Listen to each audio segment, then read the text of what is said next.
Yo, what's up, Cowboys Nation? It's your boy Jay Tuck, Cowboys Up, and you are now tuned into the Cowboys Fans Only channel. So do me a favor, comment, like, subscribe, right there.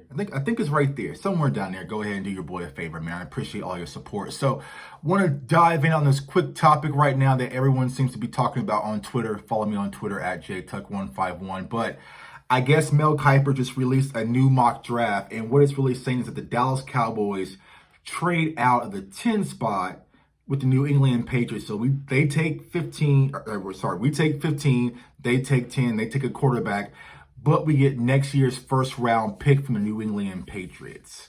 And I think they take Justin Fields, and we end up with J.C. Horn at the 15 spot. So in a fairy tale situation, it sounds all right.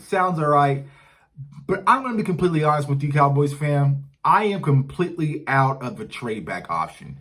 Not only due to a few reasons, but also I just don't think the Cowboys will do it unless it's a very extensive overhaul option. Now, I think what they were saying based on Mel Kiper's mock draft is that Justin Fields was going to slide in the draft, and he's going to slide to us at 10. So I think with Justin Fields, then maybe you can entice one of these teams, whether it's Chicago, whether it's Washington, maybe it's Vegas, maybe it's the Patriots, to fully overhaul and give us more than just a first round pick for next year.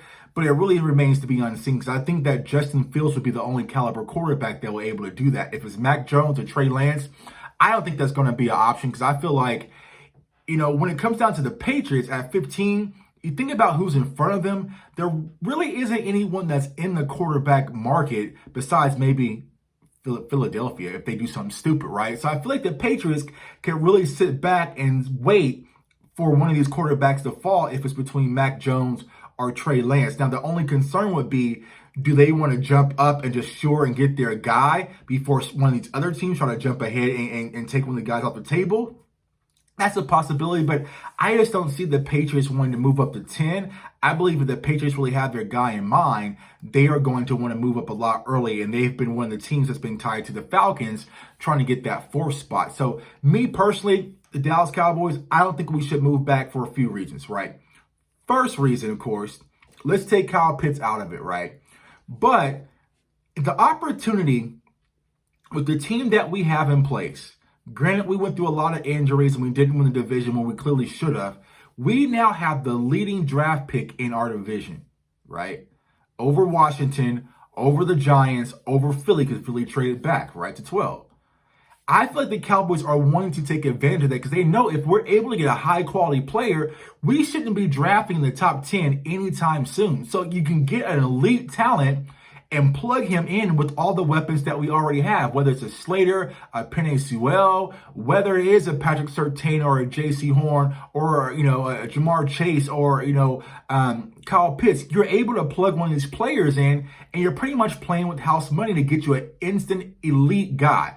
I feel like once you start to slide down the draft, you go down from the tiers of being elite to just being decent players, right?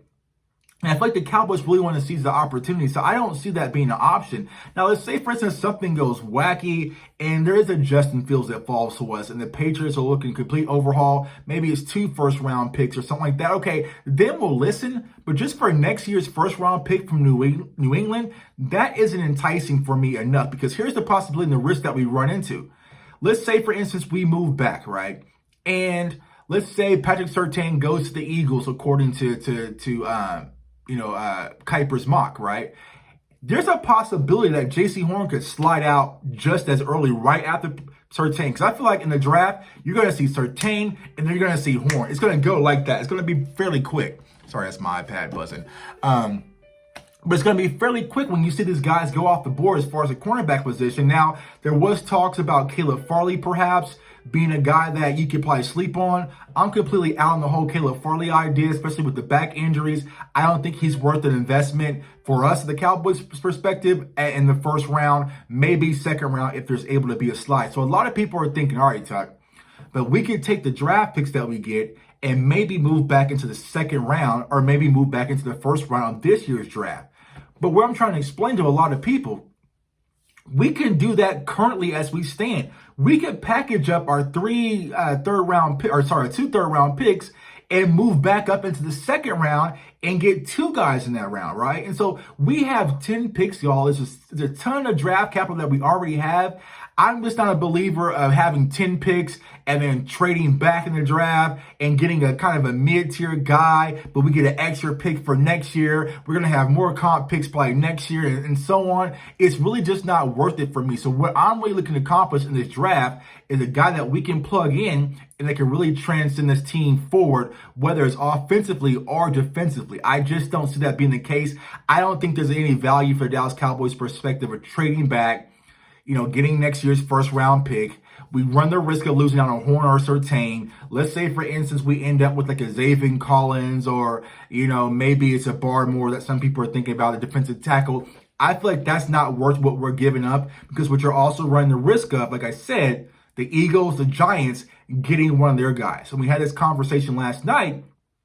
The Giants are, they're improving. Granted, I think the Cowboys still should be the front runners, but they are improving. And the one thing that they're really missing is to be able to shore up their offensive line. So if you were to pass up on a Slater and let Slater go to the Giants, and then you maybe let a Pitts fall to the Eagles, like that is more not worth it than me just moving back and getting next year's first round pick. Because one, I think New England will be back in the thick of things. They were already drafting 15 this year. I feel like they're going to be a better team next year. We were looking at maybe a top 15 to 20 pick next year if we get that from them. So I just don't see the value in it. So I'm completely out on team trade back, guys.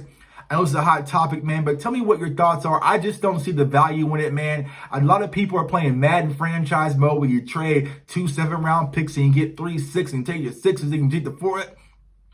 I just don't see the case. What the Dallas Cowboys need to focus on are who are the players that they really want. And if that means you have to maybe move up to go get those guys, you do it. But I feel like what the Cowboys really need to show me is to match everything, right? Mike McCarthy and the staff, they were aggressive with the playmaking and the play calling, throughout the season, right? Going for it on 4th down, being aggressive in special teams. We got free agency. We wasn't aggressive, We didn't do anything pretty much in free agency. But then also here we are in the draft. I feel like the Cowboys need to be aggressive when it comes to the NFL draft, man, and show that you want some of these guys. You think these guys can help immediately. Go get them. Let's stop playing around, because we're not going to have 10 drafted rookies on this roster anyway. There might be 4 to 5 guys who even make the roster, after training camp. So go get the guys you want. Plug them in, and don't sit back and play all these funny games, because when the Cowboys tend to kind of get cute, they trip over their own feet, man. So that's why I'm not with it, man. Get all the trade back. Stay at 10. Maybe move up with Detroit or the Panthers if there's like a guy that you really, really want, even if that's not a Kyle Pitts, if it's a Slater or a Surtain, whoever. If you want that guy, go get that guy, man. That's where I'm at with it, man. So let me know. Comment down below. Are you team trade back, or do you think we should stay put, man? Like I said, I think we should stay put, man. It's your boy J Tuck. Go ahead, hit that notification bell.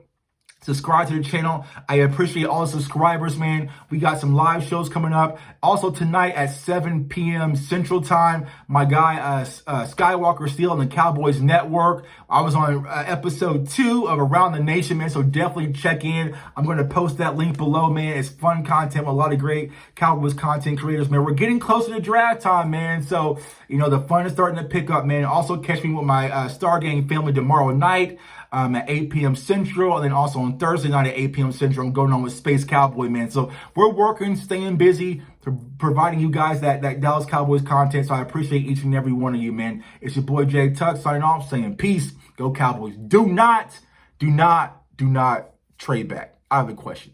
Peace.